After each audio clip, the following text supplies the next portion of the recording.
Hello viewers, welcome to grow Telugu YouTube channel.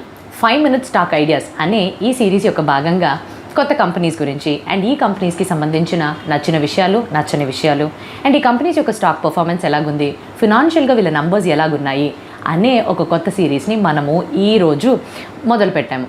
అయితే ఈ 5 minute stock సిరీస్లో అసలు మీరు ఏం ఎక్స్పెక్ట్ చేయొచ్చు అని అంటే, ఒక కంపెనీ గురించి మొత్తం పొడుగ్గా చాలా వివరణగా కాకుండా అసలు క్రిస్ప్గా, షార్ట్గా ఒక 5 నుంచి 8 నిమిషాల లోపే ఒక కంపెనీ గురించి మనం ఎలాగ అర్థం చేసుకోవాలి అనే విషయాన్ని ఈ వీడియో ద్వారా తెలుసుకుందాం. సో ఇంకెందుకు ఆలస్యం, వెళ్ళిపోదాం ఈ వీడియోలోకి. కాకపోతే వీడియోలోకి వెళ్ళడానికన్నా ముందు తెలుసు కదా, మొదటి విషయం, మీరు కానీ ఇంకా మా గ్రో తెలుగు యూట్యూబ్ ఛానల్కి సబ్స్క్రైబ్ చేసుకోకపోతే బెల్ ఐకాన్ని క్లిక్ చేసుకోండి. ఎందుకంటే చాలా ఇంపార్టెంట్ అయిన కంటెంట్ని కొత్త రకాలుగా, కొత్త విధాలుగా ఎలా మీకు ఈజీగా అందించాలి అనే దానిపైన ఎప్పుడూ మేము శ్రమిస్తూనే ఉంటాము. కాబట్టి నేను సిఏ హిరణ్మయి అండ్ ఈరోజు మనం చూడబోయేది 5 minute స్టాక్ ఐడియాస్. సో ఈ యొక్క భాగంగా, ఈ సిరీస్ యొక్క భాగంగా కంపెనీ గురించి తెలుసుకుందాం.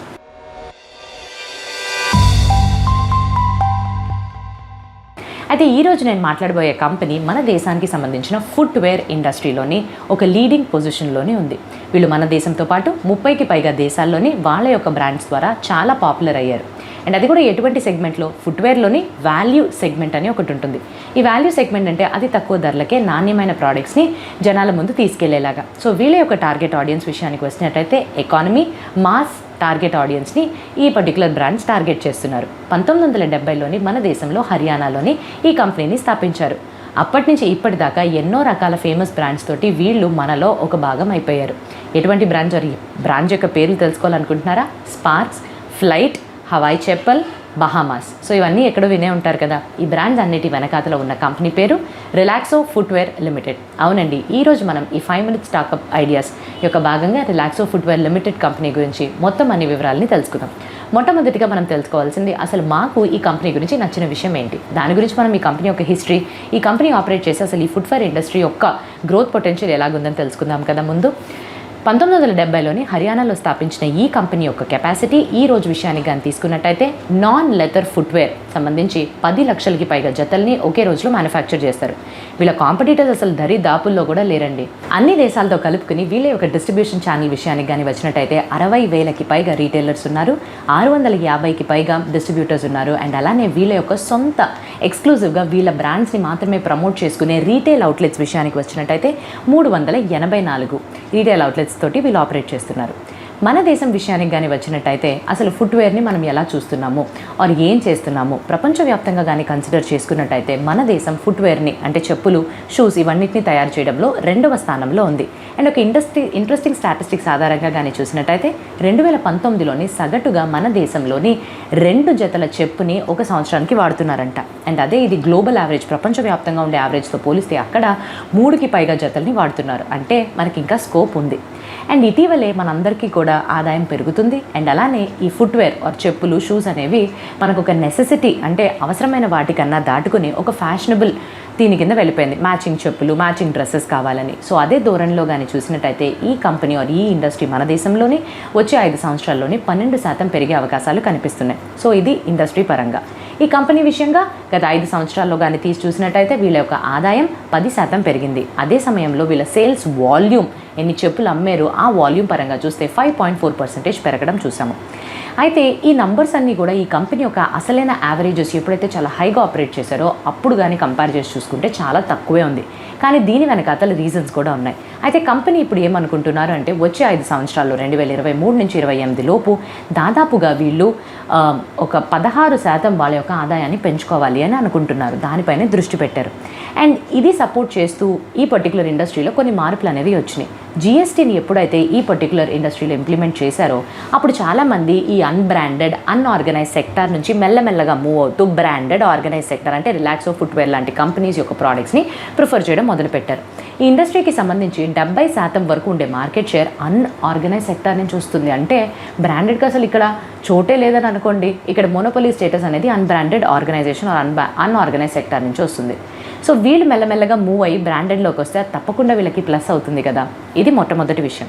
అండ్ ఈ కంపెనీ వాళ్ళు 16% కాంపౌండెడ్ యాన్యువల్ గ్రోత్ రేట్ని అచీవ్ చేయాలి అని అనుకుంటున్నారని చెప్పాను కదా. సో అదే దిశగా వీళ్ళు 4 విషయాలపైన వీళ్ళ ఎదుగుదల కోసం వీళ్ళు దృష్టి పెట్టాల్సి ఉంటుంది. మొట్టమొదటిది, వీళ్ళ ఈ-కామర్స్ ఛానల్ నుంచి వచ్చే ఆదాయాన్ని ఇంకా ఎక్కువ మోతాదులో పెంచుకునే తీరుగా వీళ్ళు బ్రాండింగ్ కానీ మార్కెటింగ్ పథకాలని ఆలోచించాలి. రెండవది ఉండే ఫుట్వేర్లోనే క్లోజ్డ్ ఫుట్వేర్ సెగ్మెంట్ని ఇంకా ఎక్కువ మోతాదులో పెంచుకోవాలి, అలానే ఎగుమతుల్ని పెంచుకోవాల్సి ఉంటుంది.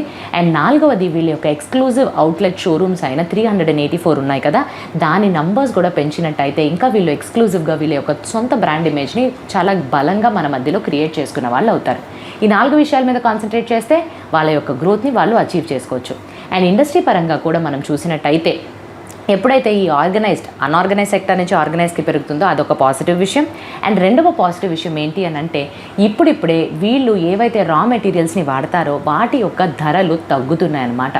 సో ఇలా ధరలు తగ్గితే అప్పుడు కంపెనీ యొక్క మార్జిన్స్ అనేవి ఇంప్రూవ్ అవుతాయి. కోవిడ్ వచ్చిన తర్వాత ఫినాన్షియల్ ఇయర్ 2022లోని చాలా వరకు వీళ్ళ మార్జిన్స్ డ్రాప్ అయిపోయినాయి, కానీ 2023లోని ఇవి మళ్ళీ వేగం అందుకొని ముందుకు వెళ్ళడం అనేది మనం చూస్తున్నాము. అండ్ ఇదే ధోరణిలోని వీళ్ళ యొక్క ఫినాన్షియల్ ఇయర్ 2022లోని సెప్టెంబర్ క్వార్టర్ ఎండ్ కల్లా 9% మాత్రమే ఆపరేటింగ్ ప్రాఫిట్ మార్జిన్స్ ఉంది. అండ్ అదే 3 నెలల తర్వాత డిసెంబర్ క్వార్టర్ ఎండెడ్కి 11%ని చేరుకుంది. కాకపోతే నేను ఇంతకుముందు చెప్పినట్టుగానే ఈ నంబర్స్ అనేవి ఇంప్రెసివ్గా లేవు. వీళ్ళ యొక్క యావరేజ్గా మనం కానీ పోల్చినట్టయితే చాలా తక్కువలో ఉన్నారు. సో దీనికి గల కారణాలు ఏంటో తెలుసుకుందామా? అయితే ఇప్పుడు ఈ కంపెనీ గురించి నచ్చని విషయాల గురించి చెప్తాను. సో మొట్టమొదటిది మనము ఏం అర్థం చేసుకోవాలి ఈ ఇండస్ట్రీకి సంబంధించి ఈ కంపెనీ గురించి కూడా చూసినట్టయితే గత 2-3 క్వార్టర్స్గా వీళ్ళు ఎందుకు ఇన్ని సమస్యలను ఎదుర్కొంటున్నారు, దీనికి గల మూల కారణాన్ని కానీ అనలైజ్ చేసి చూసినట్టయితే మొట్టమొదటి కారణం వీళ్ళకి ప్రైజింగ్, వాళ్ళ యొక్క ప్రోడక్ట్ యొక్క ధరలని ఎలా మార్చి ఆ పాలసీని చాలా ఎఫెక్టివ్గా వీళ్ళు వాడుకోవట్లేదు. సో దీనికి వేరే చాలా కారణాలు ఉన్నాయి. ఎక్స్టర్నల్గా జియోపొలిటికల్ ఫ్యాక్టర్స్, అంటే కోవిడ్ అయిపోయిన తర్వాత సప్లై చైన్లోని చాలా సమస్యలు, అంటే డిమాండ్కి మ్యాచ్ అవ్వకుండా సప్లై ఎక్కువైపోయి డిమాండ్ లేని సిచ్యువేషన్స్, ఇటువంటి వాటివి. అండ్ అలానే రష్యా యుక్రెయిన్ వార్ యొక్క ఫలితంగా ఏమైంది అని అంటే ప్రతి ఒక్క రా మెటీరియల్స్, ముడి సరుకుల యొక్క ధరలు వాలటైల్ అయిపోవడం మొదలుపెట్టినాయండి. సో ఇవన్నిటినీ కూడా వీళ్ళు సమస్యలుగా చూశారు. అయితే ఇక్కడ మనం ఈ ఇండస్ట్రీకి సంబంధించి అసలు రా మెటీరియల్ ధరలు మనం ఎలాగా రా మెటీరియల్ ధరల వల్ల వీళ్ళ ఫైనల్ చెప్పుల ప్రోడక్ట్స్ యొక్క ధరలు ఎలా అఫెక్ట్ అవుతాయని ఒక చిన్న ఎగ్జాంపుల్ ద్వారా అర్థం చేసుకుందాం. ఎప్పటికప్పుడు మన యొక్క రా మెటీరియల్స్, అంటే మనకు అయ్యే ఖర్చు, ఒక ప్రోడక్ట్ తయారు చేయడానికి కొన్ని వస్తువులు కావాల్సి ఉంటాయి. సో ఈ వస్తువుల్ని మనం రా మెటీరియల్స్ అవన్నీ చెప్తాం. సో వాటి యొక్క ధరలు పెరిగితే నేను ఫైనల్గా ఇచ్చే ప్రోడక్ట్ యొక్క ధర కూడా పెరిగిపోతుంది. సో ఫర్ ఎగ్జాంపుల్ రా మెటీరియల్స్ ధర అన్నీ పెరిగింది, సో నేను 10 రూపాయల్లో నా ప్రోడక్ట్ని ప్రైస్ చేశానని అనుకుందాం. సడన్గా ఏదో ఒక అనుకూలమైన పరిస్థితుల వల్ల నా యొక్క మెటీరియల్స్ ధర తగ్గుతుంది. సో అప్పుడు 10 రూపాయల నుంచి నేను తగ్గించుకోవాలి కదా, అప్పుడే కదా నా కస్టమర్స్ పెరుగుతారు. ఇటువంటి వాటిలోనే ఈ పాయింట్ వరకు వచ్చేసినట్టయితే మన ఫుట్వేర్ ఇండస్ట్రీ మన దేశంలోనే ఇలా తగ్గించుకున్నట్టయితే ఎవరు తగ్గించుకుంటారో వాళ్ళ దగ్గరికి కస్టమర్స్ వెళ్తారు. సో అదే ధోరణిలోని అన్ఆర్గనైజ్ సెక్టార్ ఈ పర్టికులర్ పాయింట్ మీద ఎక్కువగా లాభాన్ని పొందుతుంది. ఎందుకో తెలుసా? వాళ్ళు జస్ట్ ఒక క్యాటరింగ్, అంటే వాళ్ళ ఆడియన్స్ లెవెల్ చిన్నగా ఉంటారు. సో ఇన్వెంటరీ ఎక్కువగా మెయింటైన్ చేయాల్సిన అవసరం ఉండదు, అంటే వాళ్ళు ఎగుమతులు అలాంటివి చేయరు కదా. సో వాళ్ళకుండే ఆ చిన్న ఇన్వెంటరీలోని ఎప్పుడైతే ప్రైసెస్ తగ్గిపోతాయో ఇన్వెంటరీ కాస్ట్, వీళ్ళు కూడా కాస్ట్ని తగ్గించేసుకుంటున్నారు. కానీ ఇదే ప్రిన్సిపల్ని ఆర్గనైజ్ సెక్టార్లో ఉండే రిలాక్సో ఫుట్వేర్ ఇండస్ట్రీ లాంటి వాళ్ళు అప్లై చేయలేకపోతున్నారు. ఎందుకు అని అంటే ఆల్రెడీ వాళ్ళు ఎక్కువ మోతాదులు, అంటే వాళ్ళు డొమెస్టిక్గా కూడా సప్లై చేయాలి, ఎగుమతులు కూడా చేయాలి. So high level of inventory, ఎక్కువ ఇన్వెంటరీని స్టాక్ చేస్తున్నారు. సో ఒక సంవత్సరం పొడుగున చూస్తే ఎప్పుడైతే ఇన్వెంటరీ మెటీరియల్ కాస్ట్ ఈ కంపెనీ విషయానికి వచ్చినట్టయితే గత సంవత్సరం మార్చ్లోనే సెప్టెంబర్లో ఎక్కువగా ఇన్వెంటరీని స్టాక్ చేసుకోవడం చూసాము. అదే టైంలోని ఇన్వెంటరీ యొక్క ధరలు ఎక్కువగా ఉండిపోయినాయి. సో హై కాస్ట్లోని వీళ్ళు ఇన్వెంటరీస్ని స్టాక్ చేశారు. సో వాటన్నిటిని ఇప్పుడు ధరలు తగ్గిపోయినాయి అని ధరలు తగ్గించి అయితే వీళ్ళు అమ్మలేరు కదా. రీటైలర్స్ ఉంటారు, డిస్ట్రిబ్యూటర్స్ ఉంటారు. సో వీళ్ళ ద్వారా వెళ్ళి ఆ ప్రైసెస్ తగ్గించే లోపు లాస్లో అమ్మాల్సి వస్తుంది. అందువల్లనే వీళ్ళ మార్జిన్స్ పైన ప్రెషర్ అనేది చాలా ఎక్కువ మోతాదులో పడింది. ఇదొకటే కాకుండా అన్ఆర్గనైజ్ సెక్టర్ వాళ్ళు వాళ్ళ యొక్క ప్రోడక్ట్స్ని ఆల్టర్నేటివ్ చీప్గా ఉండే ప్రోడక్ట్స్ని మన ముందుకు తీసుకొస్తున్నారు. సో ఇది కూడా ఆర్గనైజ్ సెక్టార్కి సంబంధించి ఒక పెద్ద ముప్పులాగా తయారైంది. కానీ ఒక విషయం ఏంటి అని అంటే ఈ రా మెటీరియల్ ప్రైసెస్ అయితే తగ్గుతూ వస్తున్నాయి కదా. సో దీని యొక్క ఎఫెక్ట్ వీళ్ళు కూడా ఈ కాంపిటీషన్ని చూసి, ఇన్ఫ్లేషన్ ఇవన్నిటినీ కూడా చూసి వీళ్ళు ప్రైసెస్ని తగ్గించుకుని ఆపరేట్ చేయాలన్న నిర్ణయం తీసుకున్నారు. అయితే ఈ కంపెనీ యొక్క పర్ఫార్మెన్స్, ఇలా ఆపరేటింగ్ ప్రాఫిట్ మార్జిన్స్ అసలు వచ్చే క్వార్టర్స్లో ఎలా పెరుగుతాయని తెలుసుకుందాం. ఈ సమస్యలు ఇవన్నీ ఉండడం వల్ల గత సంవత్సరంలోని వీళ్ళ స్టాక్ ప్రైస్ 20.8% తగ్గిపోయింది. అండ్ అలానే కానీ చూసినట్టయితే ఈ సెల్లింగ్ ప్రైస్ తగ్గించడం వల్ల అసలు బెనిఫిట్ వస్తుందంటే వస్తుందండి. ఎందుకంటే ప్రైస్ తగ్గినప్పటికీ కూడా క్వాంటిటీ, అంటే ఇది వరకు 2 చెప్పులు తీసుకోగలిగే వాళ్ళు ఇంకొక 4 జతలు, ఇంకొక 5 జతలు కొనుక్కోగలుగుతారనమాట ప్రైస్ తగ్గినప్పుడు. సో అదే విషయం మీద వీళ్ళు క్యాపిటలైజ్ చేస్తారా లేదా అనేది మనం వేచి చూడాల్సిన విషయమే. సో అదండి రిలాక్సో ఫుట్వేర్ కంపెనీ యొక్క మొత్తం అనాలిసిస్. అండ్ మీ యొక్క పోర్ట్ఫోలియోలోని ఏదైనా ఫుట్వేర్ ఇండస్ట్రీకి సంబంధించిన స్టాక్స్ని మెయింటైన్ చేస్తున్నారా అండ్ మీ అభిప్రాయాలు ఏంటనేది కమెంట్ సెక్షన్లో తెలియపరచడం మర్చిపోకండి. అండ్ ఆన్ దట్ నోట్, ఈ కంపెనీ గురించి మేము అసలు ఎటువంటి రికమెండేషన్స్ ఇవ్వట్లేదండి. ఒక 5 minute స్టాక్ ఐడియాస్లోని ఈ ఫుట్వేర్ ఇండస్ట్రీ ఇట్లాగుంది, ఈ కంపెనీకి సంబంధించిన ఈ ఇండస్ట్రీకి సంబంధించిన కంపెనీ ఇట్లా ఆపరేట్ చేస్తుంది అనే విషయం గురించి అవగాహనని మాత్రమే పెంచాలని ఇది మీ ముందుకు తీసుకురావడం జరిగింది. సో ఎటువంటి రికమెండేషన్స్ ఇవ్వట్లేదు. అండ్ ఆన్ దట్ నోట్, ఇంకా మంచి వీడియోతో మీ ముందుకు రావడానికన్నా ముందు have a happy and very very safe investing. Thank you.